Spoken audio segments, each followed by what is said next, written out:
Thank you guys so much for having us here. I'm excited to interview not one, but 3 exceptional CEOs today.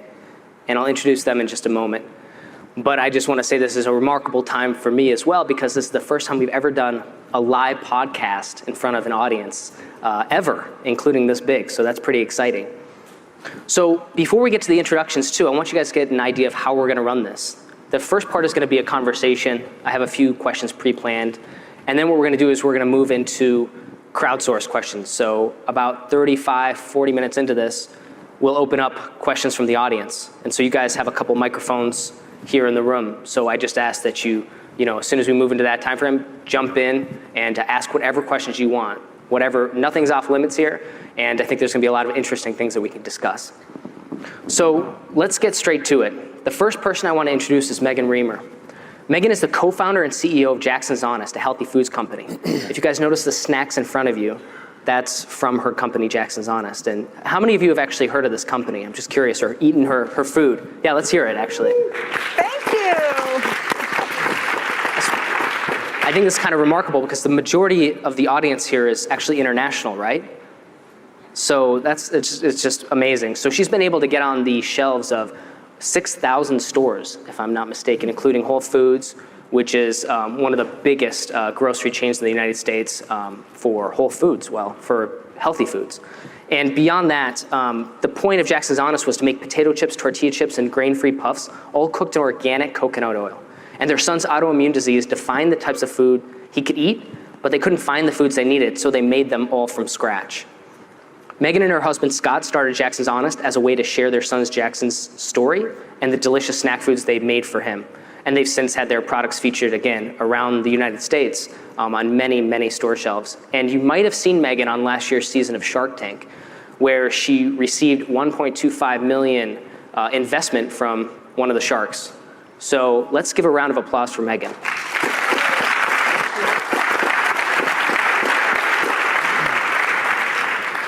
Our next guest is Bret Boyd, and Bret is the CEO of Knoema, a software platform for data access and discovery. And at Knoema, Bret and his team build tools to help public and private sector organizations make better decisions with data. Bret began his career as an infantry officer in the US Army, and he's published numerous articles on technology, strategy, change management, and is the co-author of Catalyst, Leadership and Strategy in a Changing World. And fun fact, Bret is also a West Point grad. So if you guys want to know who had shinier shoes as a cadet at West Point, between the two of us, you can ask that as well. Probably Bret. So let's give a round of applause for Bret. Thanks, Scott. And last but not least, I'm excited to introduce Patrick Vlaskovits. Patrick is an entrepreneur and 2-time New York Times bestselling author. His writing has been featured in the Harvard Business Review and Wall Street Journal, and he speaks at technology conferences worldwide. He's the founder and CEO of Superpowered Inc., a Techstar-funded startup that is the leading interactive audio development platform for desktop, mobile, IoT, and embedded devices. And random trivia for Patrick, he's bilingual and speaks fluent Hungarian. So let's give a round of applause for Patrick. I want to kick things off with a question for Megan. Megan, you entered a marketplace that is hyper-crowded, it's competitive, right? And you're going up against competitors who are multi-million-dollar and billion-dollar companies. And so I'm curious, how did you differentiate a new product in such a competitive, crowded marketplace? How do you even approach that problem set? When we launched Jackson's Honest, we only had potato chips, and they were cooked in organic coconut oil. We knew that was our differentiator. There was nothing else on the shelf that was offered in that particular type of oil. So for us, it was a lot of naivete in how the grocery industry works as well, and that really, I think, played into our benefit, because if we knew what we were undertaking at that point in time, I think it would have been troublesome. It may have not have been something that we decided to launch, but so we knew that what we were offering in that category was something unique, and we were ready to go to market with it. It was pretty black and white for us. It was, there was some market research we'd done around that category as a whole, like what the dollars are associated with it, who owns it, which is really Frito-Lay. I mean, they own like 85% of that share, but But when we set out to launch our products, it was with, our expectations were pretty mild. I think, we thought if we saw one bag of our chips on the shelf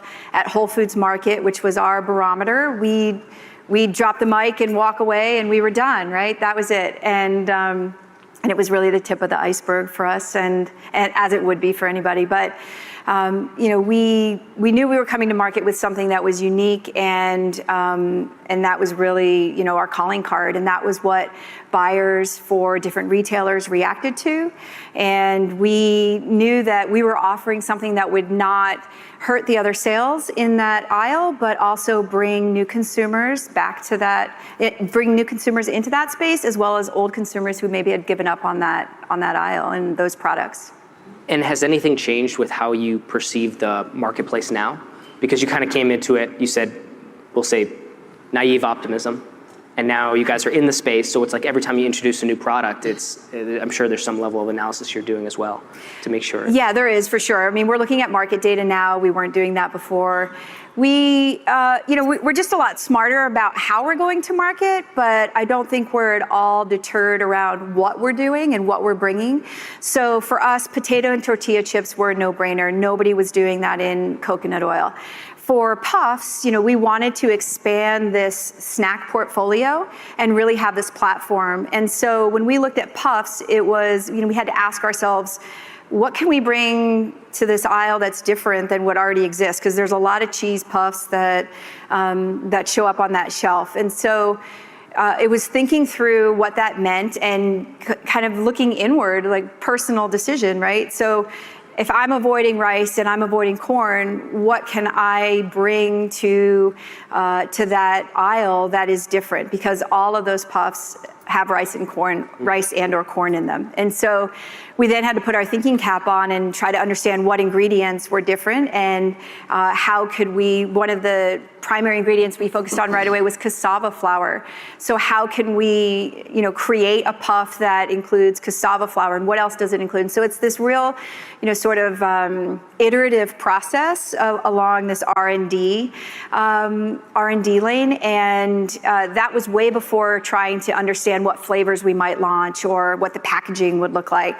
So, I think for us it starts with a personal desire and a personal need, and then grows out of that in how we could elevate something that already exists in that aisle. Fantastic. So I want to dovetail this into a question for Patrick. You are also in what I would consider a very challenging industry. Mobile audio is like one of the aspects of what you do, and it's not something that comes to mind immediately as like, oh, I should definitely enter that space and build okay, right, a multi-billion-dollar business, right? But there are companies that are valued very highly. It's a space that obviously there is quite a bit of profit to be made. So I'm curious how you perceived or evaluated the pockets of opportunity and where in the value chain you decided to focus your efforts. Great question. So what we do is we actually have a software development kit we offer to developers who are working on interactive audio projects.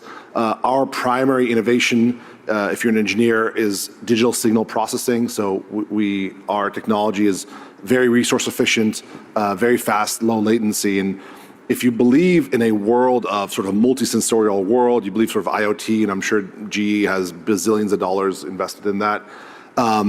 You look at this, what does a new world look like? And it looks like a low power, low resourced processor. I think we're certainly heading into that world. And for us, what the opportunity we saw is that most folks were sort of ignoring audio. It's sort of to use an American expression, the redheaded stepchild of media, A. And then B, people weren't cottoning on to the fact that cheap ARM, basically mostly ARM chips, were sort of taking over the world. And they're in every device, almost every consumer device, you've got some variant of ARM. And so we had done quite a bit of in-house technical research and developed our own methods around to optimize for that, which we've patented since.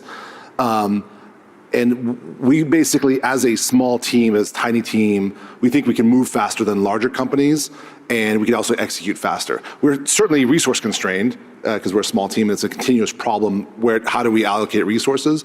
But for market opportunity, we saw this sort of opening that people seem to be ignoring Also possibly because it looked like a small space.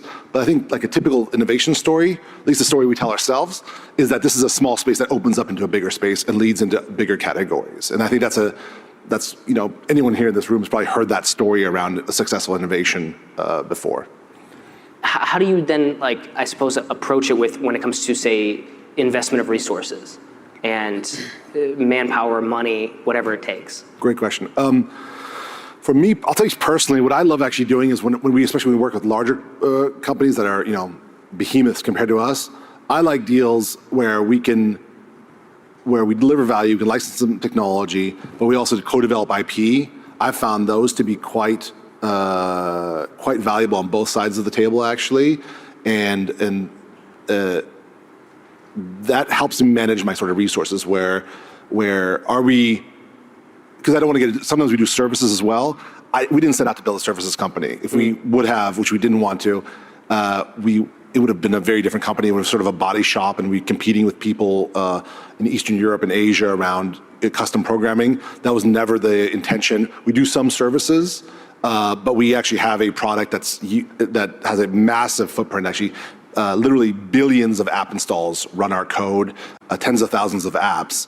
And for us, it was to keep our eye on the ball as far as our internal resources.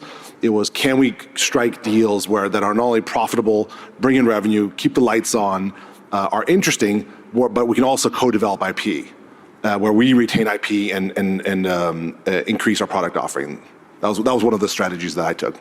Awesome.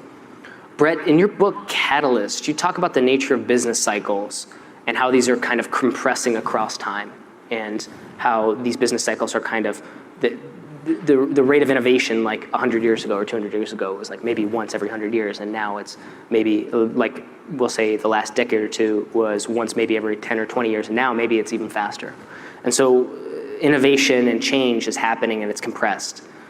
So I'm really curious, can you explain what this means for businesses and their leadership? And I guess I think about who's in the audience here, and you guys are all the leaders of your businesses, and you're going to have to adapt to this change, I think, that you're forecasting, that you see play out. So if you can give us some ideas about what that would mean for the businesses and their leadership, and how can you share how you implemented this maybe in your startup and your experience? Sure. So look, I hope that you all recognize what just a totally interesting time it is to be alive, but also to be in leadership roles in a company as important as this. I mean, we really have, if you kind of back up, and I like to study industry trends and just the structures of different industries, but if you really back up and look at this, most industries tend to evolve in steps. You have a plateau, you have incremental improvements until a new plateau, and so on. And these plateaus occur at different rates in different industries. Obviously the energy industry has taken a long time to go from shale to coal to oil to, we'll see what's next. But in all of these different industries, you do see these cycles compressing. And if you back up again and you look at what happens when you hit a new paradigm here, these are times of enormous opportunity and risk. And I think if you look across the board here and you look at these different major categories here and you see the cycles compressing, there are actually different types of organizations that you would build if you were going to build for something where you would expect a significant change once in a generation versus once every 5 years, for example. And again, if you were building for an organization that you would expect to have competition against peers, et cetera, in a relatively incremental fashion, you would optimize for efficiency and you would optimize for process and discipline. And I think that's when you look around, you still see a lot of those effects of the industrial economy. And if you think about that and you pull it forward and you say, well, what does it mean if that cycle is 5 years instead of 30 years? And I think if you look at the S&P 500, you look at Fortune 500, you kind of look at the average longevity of organizations on those cycles, I think you could make a strong argument that, we're in the 10 to 15 range and it's collapsing quickly. So the question then becomes, what type of an organization do you build to thrive in times like that? Like, what does it mean to be able to reinvent yourselves? And these are buzzwordy things that you can throw around, but I would argue that there's actually a fundamentally different leadership paradigm that would be required to excel. And I would also argue that you would want to optimize around, I don't know, call it strategic agility and flexibility as opposed to efficiency and process. And this is a remarkable challenge to navigate for an organization like this, candidly, is you have the requirement to both, control margins, look at quarterly reports, and not sacrifice that efficiency that makes this such an excellent and enduring organization. But you also have to develop this capacity, which is, which I think is a different type of structure and a different type of thinking around process and organizations. So for those people or those businesses that have adopted the industrial style, built on efficiency and scale and those kind of things, how do they actually make the transition over into agility? Well, I mean, look, so I think there isn't a template answer for this, and I'm also not presuming that I have this figured out, right? So we built a company called Grayline Group where we would actually help organizations think about this and navigate, and it was actually a great opportunity to work with different industries and see how similar the problems are. As again, you well know in this room, as you cross so many different industries, but I've actually recently stepped in a role where I'm trying to do it as opposed to talk about it, which is, I mean, candidly, it's a little bit different. It's a challenge because it really is. If you err too far on the side of, look, we're going to be ready to adjust and so on, you're going to lose now. And there are a lot of good companies out there that are doing great things from a competitive perspective that you need to be very careful of. And so again, what's the dynamic of investment on now versus investment in the future? And how do you ensure that you put the right people and the right talent in situations to succeed? And in those areas of flexibility, as a final anecdote here, I really like Christensen's Innovator's Dilemma, and I know that's very well taught and so on, but I actually think it's not a business strategy issue. I don't actually think that organizations are sitting there saying, look, let's not invest in this R&D project because we don't want to invent something that will compete with us. I think it's the best people go to where the opportunity and the money is, which tend to be in the high profitable lines of business. So you go down this path then of how do you structure your organization where you can actually have the right people at these inflection points as you go through. And again, candidly, I'd love to hear some thoughts. I haven't figured this all out yet myself. So I think I was talking to you, Patrick, about this a little bit, and it was about this idea of incentives and how you incentivize people to maybe say, if you're thinking about this reorganization or you're moving towards something more agile, how you could create your organization. You're building something that is agile by its nature. It's a startup. So you're not adopting necessarily something that's already been in this industrial type structure that's slower, that's efficient. You're kind of like gunning to get the small wins and the big wins and just whatever it takes. But it's this idea of how you might organize your operation and then organize, but also I think incentives and rewards and that, broadly speaking, that system. So can you give us an idea of how you structure that personally and how you approach that? I don't know if I can say anything terribly intelligent that would be helpful to folks at G here, but I'll tell you one thing I think a lot about is when we hire developers, where we compete for developers, and we want basically what I would call wizards, because we have a very small team, and people have to be able to contribute to that team day one. And we recently hired a wonderful developer, a PhD in electrical engineering. And one of the things I think about, so if I look at this market of developers who I can hire, and we actually have a remote team, so we can hire all over the world. We're not just stuck to the United States. And then so, okay, well, if you're a wizard, what options do you have for you, right? This is back to the incentive question. And for us, relative to other startups, we can pay about the same. We can't pay nearly as well as Facebook or Google or some of the tech behemoths. But we do very interesting work, low-level audio signal processing work. Which doesn't sound terribly interesting, but it actually can be, and and where we also happen to work with some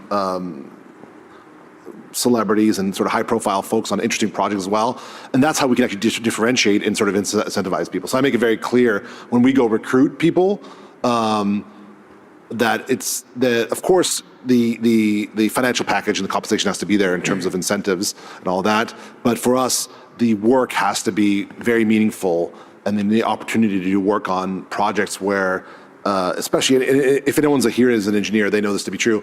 The best way to pitch an engineer on working for you is make it clear that their work will touch the lives of millions of people, and ours does, because we have such a large footprint with our install base. Megan, I want to talk to you about this because you started Jackson's Honest from a little mountain town with 2,000 people, and you have an office now in Boulder, I know, but you're not situated in the typical space to be able to kind of like come in and disrupt the whole industry, but you have. So you're working with somewhat of a remote team, but it's small and you're growing. You've gotten the investment. I'm really curious about how you actually think about and approach hiring talent and what that looks like, and I guess how you solve that puzzle. Well, I would agree with Patrick. I think when we go out to find team members to fill key roles, they're first and foremost drawn to Jackson's Honest by its mission. And so they feel very passionate about being part of building this company. And, financially, compensation-wise, agree again, it all has to be there. But beyond that, they find a lot of meaning and purpose in what they're doing. They are putting their personal stamp on creating their role, which is creating this larger organization and this larger company. And they see people, buying our chips. They see people consuming our products, and they know there's a lot of empowerment in that, and a lot of autonomy and responsibility. And so we are a team of 7 people, and we're incredibly proud of what we've been able to accomplish, and everybody is just firing on all cylinders all the time. And the only way to, I think, keep people going in that fashion is they have to believe in it. They have to buy into what they're doing, and they have to see this larger purpose around it. And for us, we've been really lucky in finding those team members and bringing them on board and putting them in the right roles and just letting them go at it. So I want to talk about growth here for a second, and this might touch on for all 3 of you, but Bret, I want to start with you. How do you position a business for growth? And for this question, specifically with you, when you talk about this compression of timelines for business cycles, you explain that what is the environment going to be like in 5 years? We need to think about that. And that's the kind of company we should build or build toward. So how do you think about, I suppose, growth in relation to this compression of timelines as well? Well, I'm going to sort of use this to actually bridge off of Megan's and Patrick's prior comment, which I thought were great, but this is all a function of leadership. And I'm sure you heard this come through here, but these are passionate people who have a vision for what they're trying to do, and people want to follow someone who has passion and knows what they're trying to do. And it kind of comes down to this around, again, how are you positioning your business, and how are you positioning it in such a fashion that you remain flexible here? Like our business, so Knoema, that's an amalgamation of the Greek word for meaning and the word knowledge. It's a little bit of a mouthful, but we're about a 57 employee company, largest database of public data in the world. It grew out of actually a brilliant Wharton PhD economist around how to help organizations look at their data in context of the world's data. And so we live in Austin. Austin has an unemployment rate of like 2% or something like that. And it's the same comment, right? Like if you're going to just try to, from a purely economic standpoint, if you're going to try to compete with all the Silicon Valley companies that have just built their second headquarters in town, you're going to lose. So this becomes an idea of saying, look, we are placing an anchoring bet. We are betting that we have a view on data, where it comes from, how it works, and what organizations can do with it. And I'm not actually sure how that's going to play out. But I'm very confident that this space is going to continue to be important, and I'm absolutely certain that our ability to be successful in kind of an unknown future environment is going to be reliant upon the team that we build and that we have right now. And so it really does become an idea of how do you frame what you're trying to do specific enough to win today, because again, otherwise you're a hobby and not a business, but broad enough to be flexible and be part of growth, however it happens. And again, I would argue that this applies from everything. Tech. This applies to every product category, actually, and how you define who you are and what you're trying to do. But look, companies are people, It's very, very important to understand that companies are people. You have stuff, you have markets, you have balance sheets, but at the end of the day, people are your key asset. And anyways, it's just a helpful way to think about it. Yeah. Let me just jump in real quick, sorry. What's interesting, I think, what the three of us just said, I think we all agree, and I didn't understand this until a few years ago, but I think understanding your company's, whether it's the mission or Megan said mission, Bret said a vision. I would call it story, but fundamentally they're sort of the same thing. And having the wherewithal to develop and sort of hammer on that story, craft that story, iterate on the story, and actually communicating it across to the colleagues, to your employees, to your business partners, I think is a critical component that I think is equally scalable in smaller companies like Megan's and mine and Bret's, as well as behemoth enterprise in GE. And I think that actually is a very unappreciated skill, where it's sort of seen as, oh, that's bullshit marketing, that's unimportant. But Megan built initially, I think the core of her business around the story of her son, and I find that telling a story is not a pejorative. The word story shouldn't be a pejorative. It shouldn't be thought of as the cherry on top of the cake. It's the entire cake, actually, right? And I think that's it's low-hanging fruit that any organization can do better to achieve more wins in the marketplace, is understand the internal narratives, the internal vision, the internal mission, craft it into a story that's easily retold, easily communicated, both internally and externally. Mm-hmm. And Megan, I think you're kind of coming back to you with the story that you started with. How important was that? You kind of articulated how important that is from a talent standpoint, but how important was it from a startup standpoint, like getting your first customers and working with business strategic partnerships and things like that? It was critical to that as well. I mean, I underestimated how that story would translate for buyers at the retail level. So when I walk into Publix, a grocery store, or Whole Foods Market, or any of the retailers, any of the grocery stores that you walk into and go to speak with those buyers about bringing our products in, I was surprised by how much they responded, how our story resonated with something either personally or something they knew and already know about their consumers and what they're looking for. It was the reason they said yes sometimes, right? They liked that we were a mom and pop. They liked that we were a startup, but they really liked that there was meaning and passion behind it. And it was not just some shiny new product on the shelf. Bret, for you, you're working in data. How do you make a compelling story around that? Because I think this is going to be a challenge that a lot of people in the room have. Correct me. I mean, would that be true to say? It's like, how do I tell a story about what I do if it seems generic or something like that, or if it seems too technical? Well, I think there's an easy answer about that, is you make it about outcomes. I mean, nobody actually cares about data, but they care deeply about making better decisions. They care deeply about living better lives. They care deeply about X, Y, and Z. And I think connecting what you do to the end objective is a great way to frame that. And again, I mean, so reflect back to Juan Pablo, and excuse me if I misheard your name, but that was an amazing story that you told about cash. And again, no offense, that's not like the most exciting, traditionally cash management and balance sheets aren't like these heroic epics, but I was in. And again, I think this can be about anything, because he anchored it to the shared success of this team and that part of the world, which is wonderful. We anchor our data story around your success as an organization and the viability of the decisions that you make as a result of being able to benefit from all of this data. And so that would be my short answer. And I suspect you could actually apply that to any kind of widget, doodad, piece of software, or whatever you do. Again, this all exists for a reason, to help somebody do something. It's not necessarily about your specific piece. I want to bring it back to the audience, and maybe you can either call it out like yay or raise your hands too. It's a little tough to see. How many of you feel like you actually have the autonomy to implement some of the stuff that's being talked about on stage here? Raise them high, because it's hard to see. About 50%, 60%, hands there. Maybe a little more than that. So there's some people that aren't raising their hands, and you feel like then maybe there's not You don't have the autonomy to actually implement this.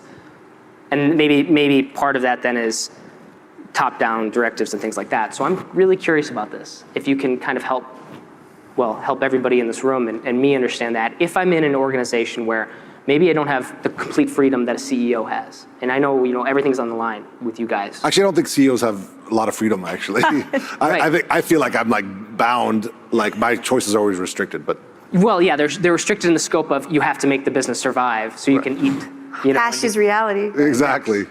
Yes, so you're restricted to a degree. But also nobody's going to tell you what to do either, for sure. And you're probably not going to be stopped if you really care about doing something. Maybe.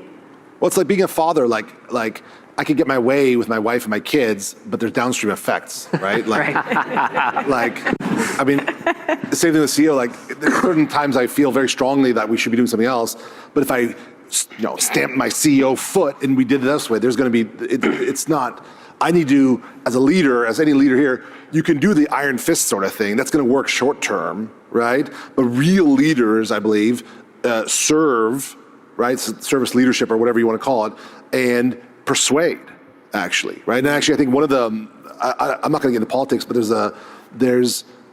I'm really interested in story because I write books and I've written 3 books. And so I think about narrative structure a lot, probably a lot more than anyone in this room tends to. But actually, I think one of the abilities as a leadership, whether it's inborn or learned, is the ability to tell stories to persuade people. And I think if this is a conference around leadership, I think the more time you spend learning that, whether it's buying books or taking courses, the better off your career in the organization will be. Bret, you had some experience before Knoema where you were in an organization, right? And you had to set up the sales arm, or I think the enterprise arm, if I'm correct. So maybe you can give me an idea of that. It's like, how do you approach that? You mentioned the word persuasion, and I thought that was really cool. And I don't know if that was part of what you had to do here and how you had to persuade people into letting you do what you thought you needed to do to implement your ideas, to ensure success. So walk me through that process. Yeah, you'll notice we actually tell our career journeys as stories as well. And I actually think of my career, so I started as an infantry officer within the special operations community in the Army. So I had my 50 or 60 person group. We went out and we did our thing. But that is the definition of a cog in a wheel. So I've been the leader of a subgroup within a really, really large organization. The organization that Tom's talking about is a company called Stratfor, a geopolitical analysis and forecasting company. And this is a large organization that under which I built their enterprise business, if that makes sense. So I have kind of built a company inside an existing company, and then have gone through the path of trying to build a company from scratch, which was Greyline. And again, in this role, have actually taken a company that was founded in 2011 and has some wonderful tools and a great audience, and trying to take that to the next level of company development here. And so, I mean, look, as you look across all of these things, I think that there are unifying principles that endure regardless of where you sit, right? And everything I am and how I think and who I am today is in some degree a manifestation of who I was, as Captain Boyd running around trying to, sort through the Iraq War here 15 years ago, right? And I think it's important to think about your career as a building block from that perspective, or as a series of building blocks in that perspective. It's not, there's this myth that look, when I get the big job, then I'll be able to do whatever I was gonna be doing. No, like when you get the big job, you're gonna be exactly who you are now. The relationships that you develop now are gonna be the relationships that support you when you're in that job. And the way that you tackle problems and the way you treat people now are going to reflect through your career. And again, really owning that and trying to think about, look, I'm where I am now. I'm in charge of a division, a group, a team, the balance sheet for South America or whatever you were trying to manage there. How do I make this great? And how do I do this with respect and integrity? And how do I do this by making this group, this organization better than it was when I found it? And these are, I feel, the the traits and the tools that you take forward into these jobs. And again, to Patrick's point, don't over glamorize the CEO suite. You actually spend less time on the interesting aspects of the business and more time on the some of the nitty-gritty, less interesting things. So I want to shift a little bit to partnerships really briefly.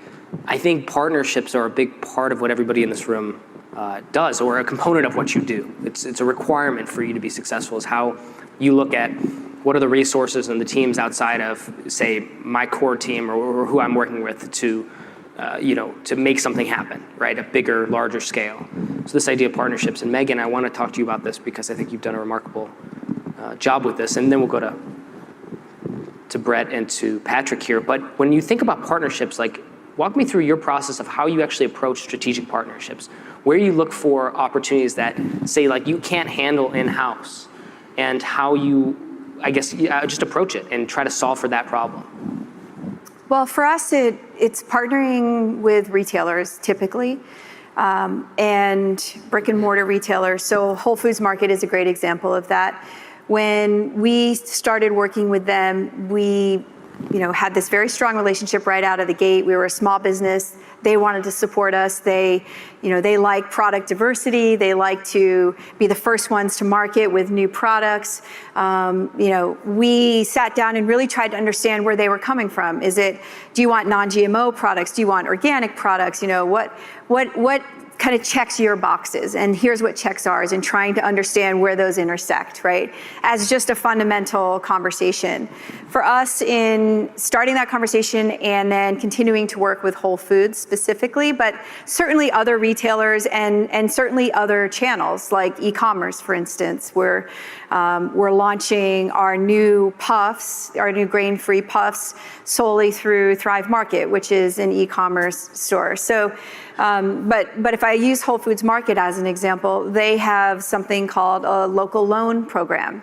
And so within each region, they have a team that can support local businesses with loans. And for us, we started working with them to get a loan, and what we turned around to do with that money was create packaging, create an exclusive potato chip for Whole Foods Market to sell to them. So the purple heirloom chip that might be on some of your tables, we worked very closely with Whole Foods to create and launch that within their stores only. And it really set that product, that particular SKU, off on the right foot, and it's just been on this fantastic trajectory ever since. But we got their support financially as well as promotionally and marketing and merchandising, and it was a wonderful collaborative example of how to launch a product and make it succeed within Whole Foods. So it sounds like not only did you get buy-in, but there was skin in the game from them as well. Yes. You were invested.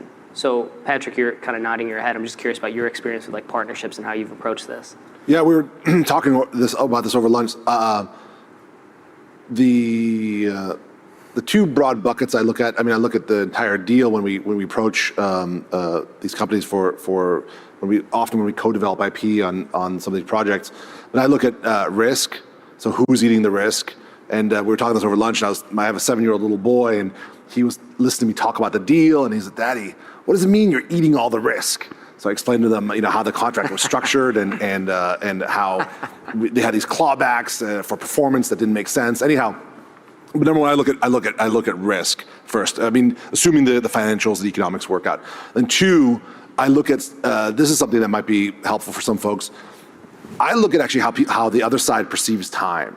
So as a small company, we perceive time very, very differently than large companies do. And this is something that's kind of out of my experience as running a startup. And I think my panel mates here would agree is that, for example, in the tech space, I don't know anything about food, but in the tech space, you could fund a company, hire 10 people, launch a product, pivot the product, pivot again, fire some people, hire some more people, and then be out of business and have raised $2 million and have done a good faith effort within a year, right? And that's that would be sort of kind of normal. And so sometimes we talk to very large enterprise on these deals, and I try to gauge the other side's perception of time. Not just, hey, when do you think this deal is going to get done, but how do they actually think about time? And for me, you'll never match that up perfectly harmoniously, but if I have a good understanding, often thinking along that dimension has given me sort of internal insight about whether the deal is going to go through or not. And it's not something I've always been able to articulate, but something like, I don't know, these guys, they're saying all the right thing, but I don't know. And so I think a lot about, especially when you have small companies like mine interacting with huge companies, is how do they perceive time? And it's often very different. Bret, do you have any thoughts on this? Yeah, I mean, I guess the another element that I would add is just the idea of strategic fit. I really like the discipline that's forced on small businesses. It really goes down the path of, what are we the best in the world at? And let's just do that. And then let's find other organizations who are the best in the world at what they do, and let's weave these together in a way that provides better outcome for our customers and our employees. I mean, that really becomes it. So how do you be laser focused on, this is what I do, and we're going to crush this, and we're going to complement our efforts as opposed to trying to be everything for everyone. We're going to focus our efforts on this thing.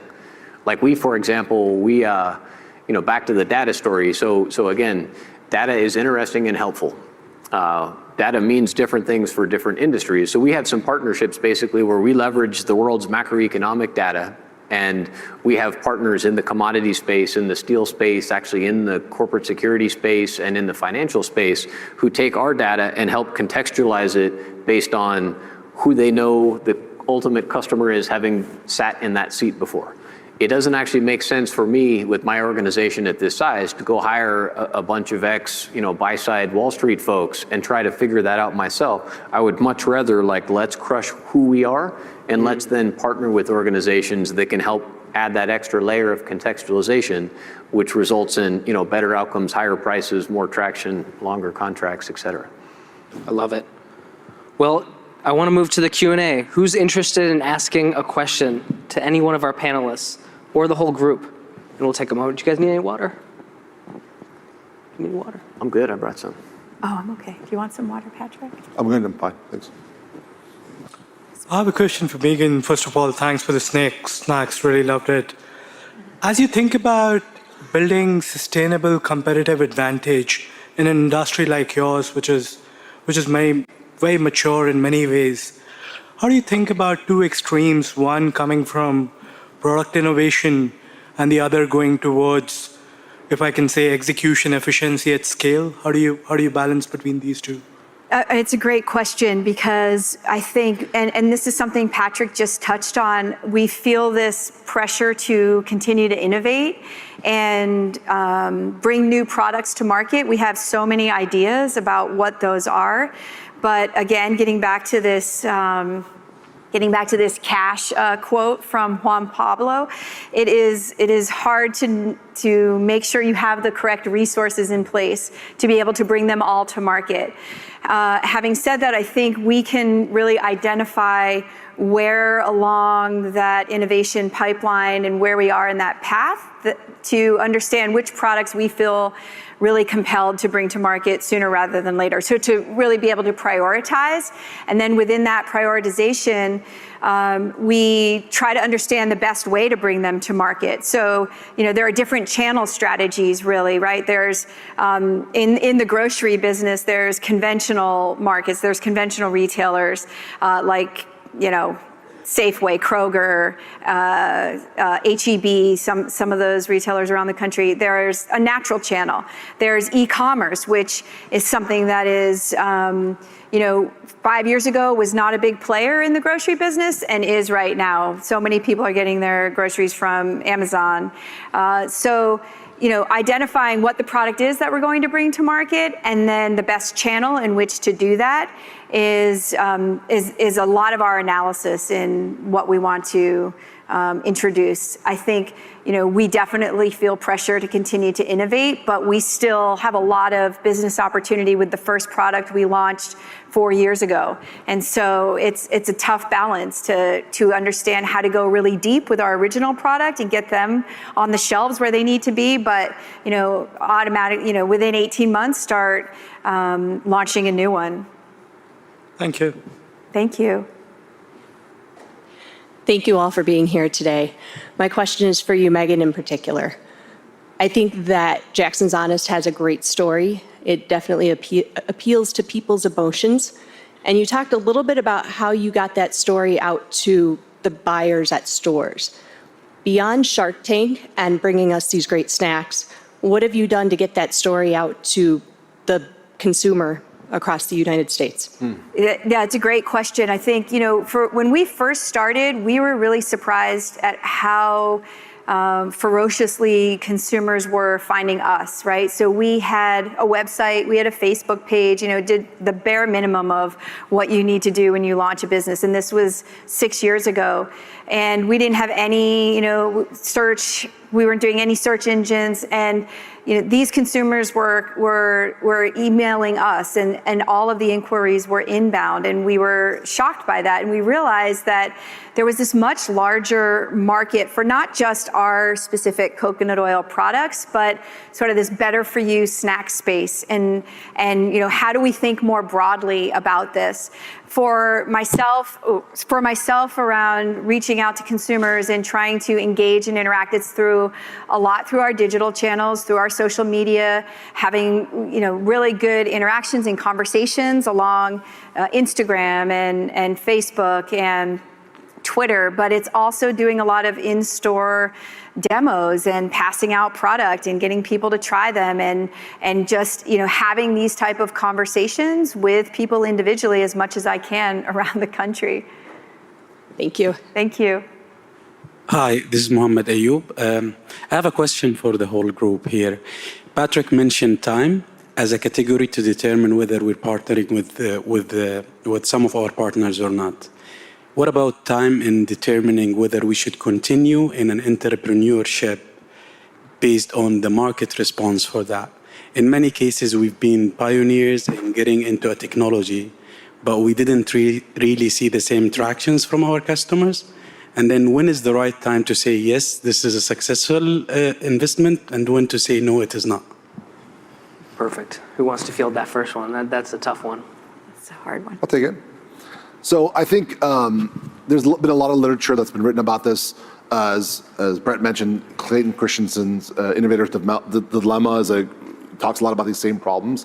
I've written 2 books also about innovation and talk a lot about sustaining innovation and then disruptive innovation. They're actually 2 very different animals. They actually shouldn't be, it's almost like they shouldn't be each called innovation, right? Sustaining innovation is every year, like a new car model comes out, the brakes get better, the engines get incrementally better, et cetera, et cetera. The market is known, the customer needs are known. Sustaining innovation is completely different. Like, you don't know anything about the market, the customer's not believable, you can't survey them, you're doing weird stuff that the impact is also unknown. And to take this back to your question, when you're doing disruptive innovation, you shouldn't apply the benchmarks of sustaining innovation to disruptive innovation. Does that make sense? So that's often why big companies historically have missed real disruptive innovation, because they've applied sort of ROI and things like that, things that work for the standard business, things that work for sustaining innovation. They go, okay, well, we're doing some weird, cool, let's call it additive manufacturing. Although I think that at that point that's already becoming more sustaining, but we're doing some weird, cool stuff. The business managers are obviously held to financial performance schemes, and so a lot of stuff gets then sort of abandoned right before it gets big. And my sort of shooting from the hip take is it's the wrong parameters, the wrong metrics have been applied to really interesting innovation, where you can apply parameters that measure customer utility, customer feedback, customer love, that maybe sound a little bit more fuzzy, but it would actually be appropriate for a disruptive innovation, where it just hasn't matured enough to be measured by ROI and revenue and things like that. But can I, just to add a quick point here, that's actually a really interesting way to think about this. And I would also just suggest that there are some models in the venture capital and private equity markets. There are just some models for evaluating portfolios of different technology investments that you could potentially look at. I mean, you actually, that mindset, again, the venture capital mindset of the idea that I'm going to make some large strategic bets and I'm going to actually, lose 9 and win 1, or whatever the statistics are. Different organizations have different investment models. But I do think that approach is something that corporate R&D can learn from venture capital markets, for example, and how to think about and manage an investment portfolio. When a portfolio of a venture company fails, that is not career suicide for whoever ran it. That is not, oh, what a terrible idea, we blew it. It's more the idea of, wow, like what can we learn from this to roll into the next thing? We learned some great people that I'd like to fund on their next business and so on. And I think just that general thought process, I think corporate R&D, and I don't know this organization how it manages that, but just as a broad statement, I think bringing that philosophy into corporate R&D would be healthy. Tom, we have time for 2 more questions. 2 more, thank you. Thank you so much for the opportunity to learn from you, Andy Morochko. And I have a question to follow up on a couple of things you've mentioned on passion and risk. How do you handle personal risk in driving this change, right? When the fear, when the anxiety makes us make wrong decisions, how do you keep yourself steady to make sure that you stay with your decisions, that you make the right ones? Good question. Yeah, that's a great question. I don't have a great answer for you because I think that I've been surprised by how far I've lived out of my comfort zone for the past 4 years. What I thought originally going into starting this business and what it would look like and what our expectations were quickly exceeded, and then we lived beyond them. And so I think it goes back to understanding who you are as a person. There's a lot of growth in being an entrepreneur, in existing in this space that may not feel comfortable, but it's certainly a good opportunity to learn a lot about yourself, a lot about your coworkers, a lot about your partners in this business. And so I think it's just a lot of personal reflection, self-reflection in recognizing where some of those fears and anxieties lie, and then doing the hard work around them in trying to make them right and trying to feel better about them. And I know that's just personally where I've been for the past several years, trying to get comfort and understand and then learn from and keep moving forward. Love it. Yeah, that's a great answer. I mean, again, that's a very personal and interesting question, and I don't think you can really answer it without going down a spiritual and philosophical angle. But it's an important question, and I would also just suggest that this is hard, and it's hard for everybody, and even the big famous guys and gals on TV and so on. I suspect it's hard for all the ones that we kind of idolize and support and the hero worship. This is a key challenge here. The only thing I can add is, again, like they both said, it's very personal, but the only thing I can add is what I find about myself is don't destroy yourself when you make a bad decision. I used to do this thing where I made a bad decision and I'd be like, oh, and I would sort of castigate myself. I'd punish myself, almost like a metaphorical, cat o' nine tails, right? I'd be whipping myself like this, and it didn't actually make me perform better, right? And it would just happen to be the fact the way I was raised. That's what I thought you had to do, but it actually didn't. And I looked at the people who I admired, who were very successful, who struggled for their wins professionally.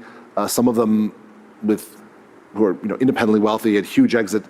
And they would acknowledge they made mistakes. They would acknowledge they're not perfect. They would integrate sort of the knowledge, and then they would just be free from it. And they wouldn't bear this thing like, oh, I lost this deal. Like, yeah, you lose deals sometimes or whatever it is, and you don't want to be blasé about it either. Like, oh, whatever, I lost $100,000 a year, right?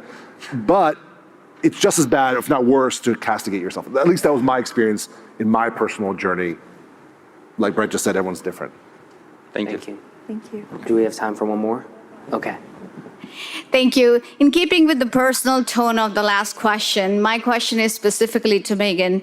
As you can see in this group, we have a large number of women leaders here, so it's kind of geared towards that. So Megan, your company is funded obviously on a very personal passion, a personal journey, a personal story, and we love it. So at any point in your career, in this journey of Jackson's Honest, have you ever felt like you've had to compromise some of your personal values as a mom or as a woman leader or as a wife? And if you had to, how have you kind of dealt with that? I think the only time I have felt like I needed to be something that I wasn't, as far as, being a mom and putting my kids first, always, throughout starting this business, throughout the past several years of growing this business and my travel and what the responsibilities and requirements were that were placed on me. My biggest frustration in trying to shelve that was during a recent capital raise that we undertook. I felt very much like I needed to operate as a man in a man's world in the conversations that we were having, and it was very challenging for me. My husband and I co-founded Jackson's Honest, and frequently in those conversations, the conversation was really between he and, the VCs or the private equity folks that we were talking with. And so that was probably the most flagrant example of when I felt like I, as a woman founder, as a woman-run business, was not being valued for what that meant as far as, what it's contributed to Jackson's Honest and getting us to where we are today. We were lucky enough to meet a wonderful private equity firm who is run by a woman who was on the executive team at General Mills and saw this need for support, financial and other resources for women-founded, women-run businesses. And so she and her team became our partner in this recent capital raise that we did. And it was very obvious that it was a different level of conversation that we were having as a team, collectively, versus the other ones that were primarily interested in my husband. And I hate that to sound like I think it just did, but we are very recently finished with that, and so it's still a little raw. Thank you very much. That was very inspiring. Let's give him a round of applause.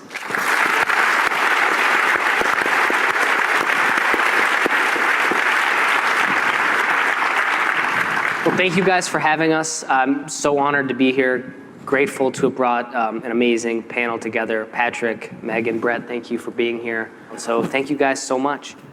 Thank you. Are you trying to grow your online business but struggling to get new customers consistently and predictably? Are you tired of working nonstop only to see your income plateau? Are you ready to step off the hustle hamster wheel, as I call it, and step onto a path of predictable profit that you can scale as much or as little as you want? Don't worry, you're not alone. I've been there. When I first got started, I didn't have a clue what I was doing. So I started reading blogs and listening to podcasts by people I respected and wanted to learn from. I slowly but surely put their recommendations into practice. But because I wanted to do it all myself, maybe you're something like that, right? You love to do it by yourself, learn through trial and error. Well, bottom line is it took forever. Results were unpredictable when I was first getting started. I wasn't sure where to spend my time, money, and energy. And shiny penny syndrome got the best of me on more than one occasion. For many entrepreneurs, the amount I sacrificed, working literally nonstop in some cases in my spare time, and 12 and 14-hour days routinely after going full-time, combined with the endless fog of war, aka that uncertainty that I had to deal with at all times because I was going it alone, I think that would have been enough for most entrepreneurs to throw in the towel. But I was persistent, focused, and I stayed humble. Day after day, I worked to grow the traffic to my website, increase my list of subscribers, and generate a healthy living for my ebooks, e-courses, and other digital products. At least that was the goal. But maybe more important than the work was that I paid attention to what I was doing, including what worked and what didn't. Eventually, I discovered a predictable pattern of growth. And so what I did was I just doubled down on those things, and I scrapped or sidelined the other things that weren't working so well. Finally, 2 years after resigning my commission as a captain in the Army and going full-time on my online business front with my blog, with my podcast, etc., I replaced my income with digital product income. 2 years. And so if that's where it stopped, I would have been happy with it. I would have been happy with the results. I wouldn't have complained. I would have been very content just replacing my income. But the bottom line is it was so much work. I wanted to, see if it could go somewhere else, right?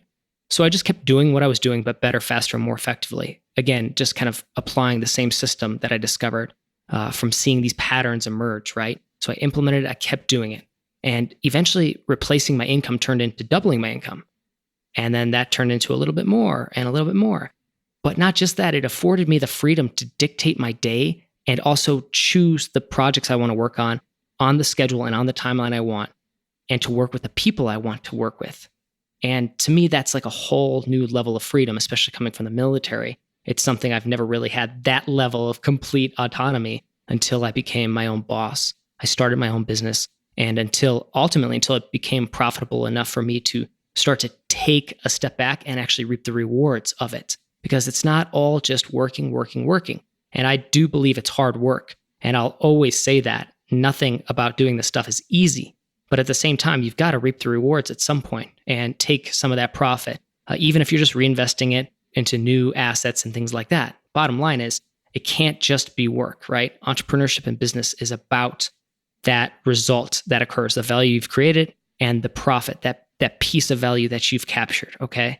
And you want to be able to reap the rewards of that profit, of that value, that little sliver of value that you get to capture, that you get to net, right? You want to be able to take advantage of that. Otherwise, the entrepreneurship game really does become just a grind. And for, I think, a lot of entrepreneurs, unfortunately, it becomes meaningless, and that's when they quit. Well, for me, I love this stuff. I really, truly do. I mean, it is my thing. And so that's why I didn't just stop where I was at. I've stayed committed to learning everything I can about all aspects of this online business world and this online marketing world. And I do this through real world application. In other words, I'm currently growing several online businesses, and I'm always putting my ideas to the test in real time with my own money, with my own time and energy, oftentimes with employees, a lot of some stuff more advanced, some stuff more simple, but so varying levels of complexity, and again, in different spaces, different niches. And I can say, bottom line, I've always loved the startup hustle, but I gotta say, it's nice to now be in a position where I can get big results with much less effort, thanks to having built the foundation of my business the right way. And again, I did it all through trial and error, but I don't think that that's the way that everyone needs to do it. And in fact, looking back on it, if I had to redo it, I don't know if I would. It was so difficult to just go it alone and try to figure everything out by myself. So one of the things I've tried to do is give back with this podcast, with my blog, and with my newsletter. But maybe even more rewarding than any of this stuff, while I've enjoyed all of it, I think the thing that I'm enjoying the most, that I find most engaging and rewarding, is the premium business mastermind and coaching program I run called 100K Academy. Inside 100K Academy, I help ambitious entrepreneurs who are very driven and excited to be doing what they're doing. I help them grow their reach, their influence, and their profit using my proprietary marketing system. That's the same one I use to scale my own online businesses from 0 to multiple 6 figures and beyond. And the same system I use to help my clients reach the New York Times, Wall Street Journal bestseller lists, set Kickstarter funding records, and create viral product launches that have turned into predictable revenue streams. So lots and lots of case studies that you can find at tommorkes.com. If you're curious, just go to tommorkes.com/about, and that'll get you started. Most importantly, this system is one that 100K Academy members and alumni have used to achieve tremendous results, like Alexa, who used it to have her most profitable year ever, or Tina, who used it to make 5 figures from a sales funnel that she can now replicate and scale, and that's exactly what she's doing. Or Carrie, who made over $75,000 in just 7 days. And the crazy part about his story was that his online business was actually a side hustle up until that first profitable launch, which he has then been able to grow and scale. And he subsequently quit his job following that very successful week. And I think that that has been just a game changer for Carrie and the life he's living, the work he gets to do, and the impact he gets to make on the world because of the great work he's doing now, because he was able to figure out a system that would get him the targeted traffic, the subscribers, the sales to grow a profitable online business. Bottom line, if you want to grow your online business from 6 to 7 figures, but you flatlined or you're struggling, or you just want to be told what to do and when to do it and in what order, right? And you want a system that is predictable and scalable and isn't just, another shiny penny, but actually will fit right into your business. It plugs in and is something that you can truly grow. I want you to go to tommorkes.com/academy.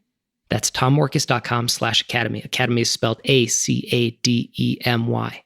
Go to tommorkes.com/academy And you'll find a page on my website with more details about 100K Academy, the business mastermind coaching program I run, as well as instructions on what to do next. Again, that's tommorkes.com/academy. And if you're serious about growing your reach, influence, and profit, just follow the instructions and we'll be in touch, okay? Again, tommorkes.com/academy.